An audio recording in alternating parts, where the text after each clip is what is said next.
नमस्कार, मैं प्रदीप खबरतगंज में आप सभी का स्वागत करता हूं। और आज मैं और खबरतगंज की पूरी टीम पहुंच चुकी है एक ऐसी शख्सियत के घर पे जिन्होंने पत्रकारिता में एक अपना अलग ही मुकाम हासिल किया है। तो आज उनका 67वां जन्मदिन है और उनको ढेर सारी शुभकामनाएं। आइए उनसे कुछ करते हैं खास बातचीत।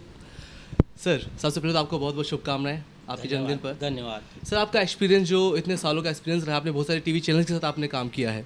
तो सर, आजकल जो नए अपने रिपोर्टर्स आ रहे हैं, जर्नलिस्ट आ रहे हैं, जो उन्होंने आपसे प्रेरणा लेकर काम कर रहे हैं सर, सो उनके लिए कुछ आप कहना चाहेंगे, प्रेरणा देना चाहेंगे, कुछ उनको अपना अनुभव शेयर करना चाहेंगे? देखिए, समय के साथ जो परिवर्तन आया है उससे पत्रकारिता भी बदली है और पत्रकारिता सिखाने की स्टाइल भी बदली है।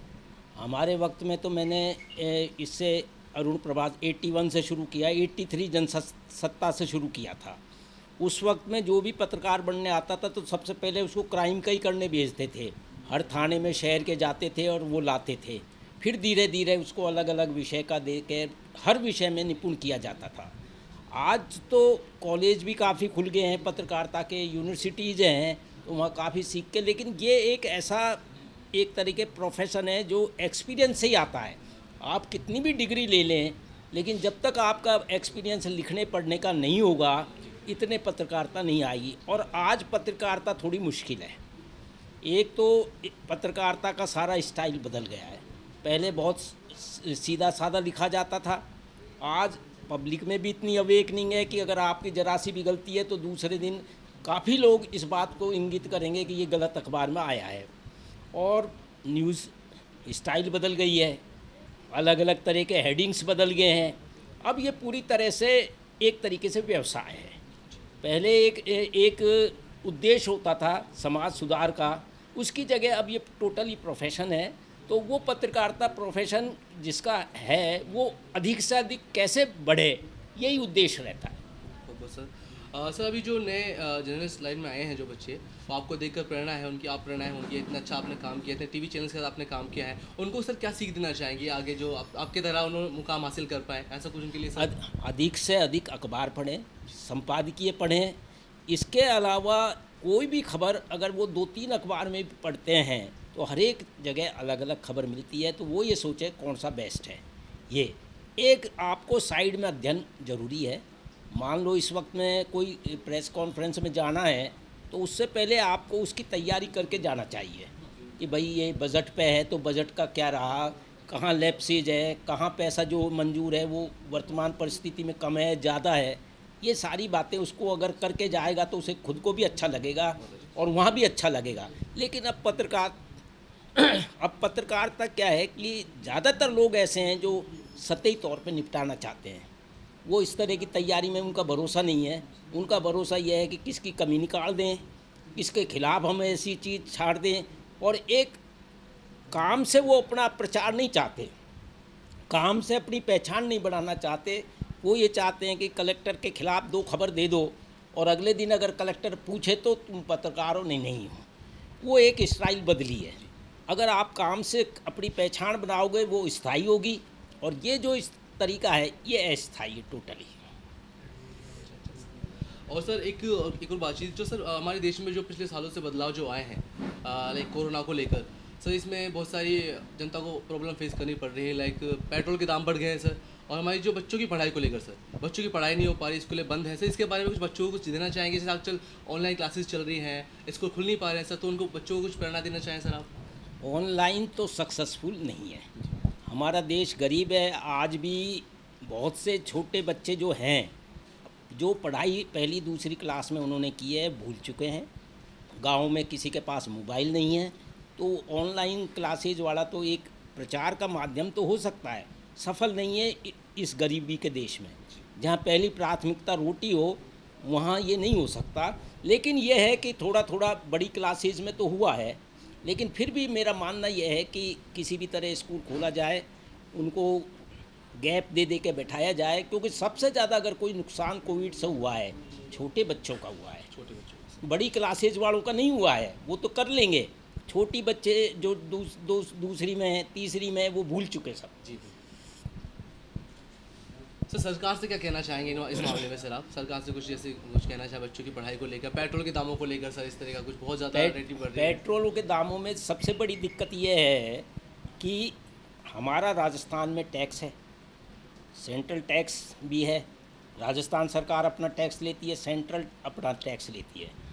32 रुपये प्रति लीटर सेस टैक्स लगा हुआ है, जो सड़क बनाने के नाम पर लिया हुआ है सेंट्रल ने।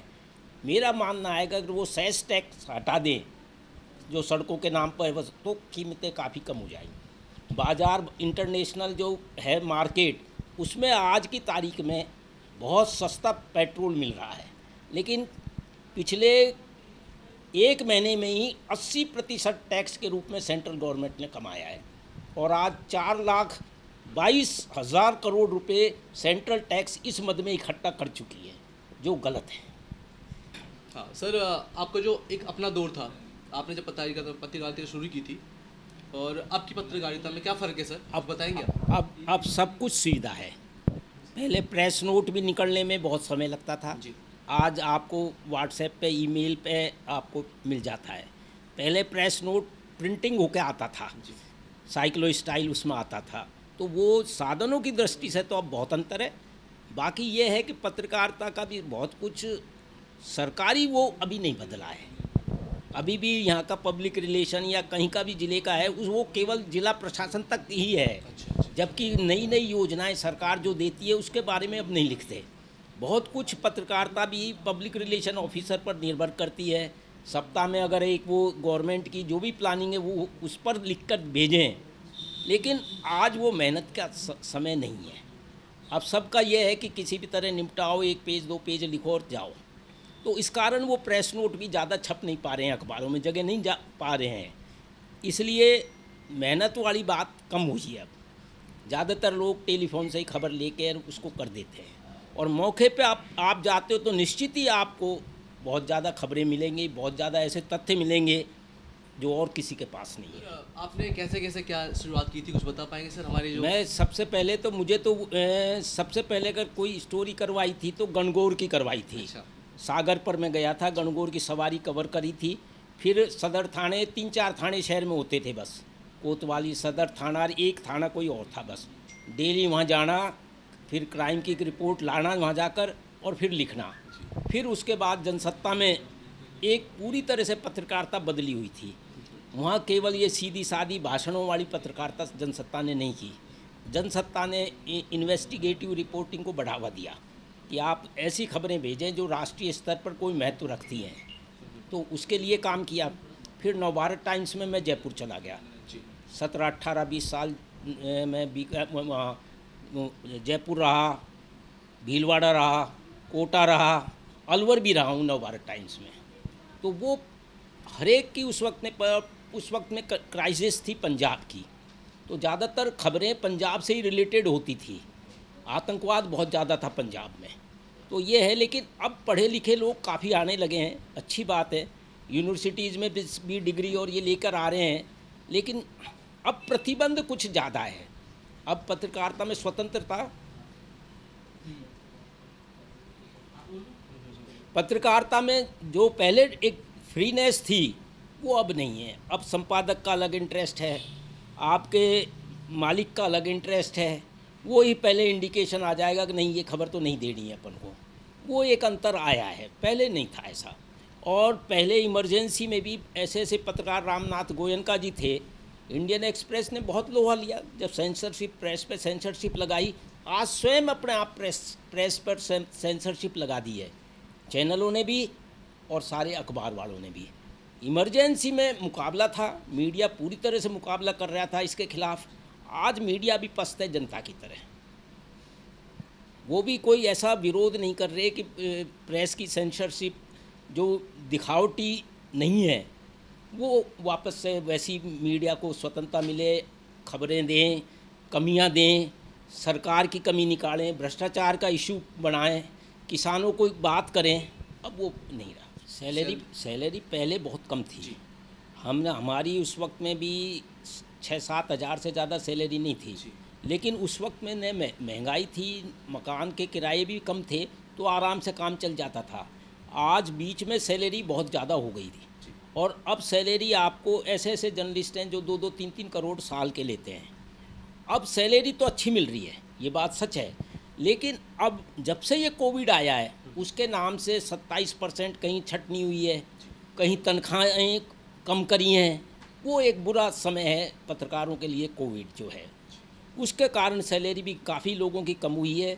लेकिन ये बात सही है कि जब से बाछावत कमीशन लागू हुआ था, जब एकदम सैलरी लोगों की दुगनी बढ़ गई थी, अब वो लागू कर नहीं रहे हैं। जो कमीशन है इस वक्त में न अखबार वाले लागू कर रहे हैं, न सेंट्रल गवर्नमेंट लागू कर रही है, बल्कि जिला स्तर से लेके ऊपर, जिला स्तर पे तो बहुत ही हालत ख़राब है। 3-3 4-4 हज़ार 5-5 हज़ार में रख रहे हैं, तो वो बहुत स्थिति। मीडिया का कोई ऑर्गेनाइजेशन अब बचा है। पहले राजस्थान श्रमजीवी पत्रकार संघ होता था, के विक्रम राव होते थे, तो जरा सा भी किसी अखबार या जर्नलिस्ट के साथ होता था तो पूरे देश में हड़कंप मचता था। आज वो भी पूरी तरह ख़त्म हो गई हैं यूनियनें, जैसे और सेक्टर में ख़त्म है, पत्रकारिता में भी ख़त्म है। किसी को भी कभी हटा दो, कोई नहीं है। फिर लेबर लॉज जो बने हुए हैं वो बहुत ही शिथिलता वाले हैं। आपको पूरी ज़िंदगी मुकदमा भी लड़ लो तो कभी वो नहीं मिलेगा उससे लाभ। तो वो पत्रकारिता के हित में और उनके सुरक्षित भविष्य के लिए कोई ऐसा नियम नहीं बना जो उनकी आगे की सुरक्षा कर सके। नए लड़के जो आए हैं, नए लड़के आए हैं वो कुछ कोविड में इस तरह के आगे वो खुद ही परेशान हैं। कोविड के बाद अगर अच्छा माहौल बनता है तो हो सकता है उनका भविष्य अच्छा हो। ये बात ज़रूर है कि देश में चैनल भी बढ़े हैं, अखबार भी बढ़े हैं, लेकिन फिर भी सैलरी के हिसाब से उससे अभी कम है। जर्नलिस्ट जिस तरह अपने आप को दांव पे लगाता है उतना उसे नहीं मिलता। बीमारी का अलग से मिलना चाहिए, इंश्योरेंस होना चाहिए सबका, वो अभी नहीं है। फिर भी राजस्थान गवर्नमेंट ने अच्छा कर रखा है, 5 लाख का इंश्योरेंस हर जर्नलिस्ट को उन्होंने दिया हुआ है। इसके अलावा जो रिटायर्ड भी हो गए 60 साल, उनको 15,000 पेंशन भी राजस्थान सरकार दे रही है, जो किसी भी राज्य में देश में नहीं है। तो राजस्थान, और एक मुश्त भी जो अधिस्वीकृत नहीं है वो भी सरकार उनको भी इलाज के लिए पैसा DPR के थ्रू देती है। तो यहाँ तो फिर भी ध्यान दिया जा रहा है, और स्टेटों में ऐसा नहीं।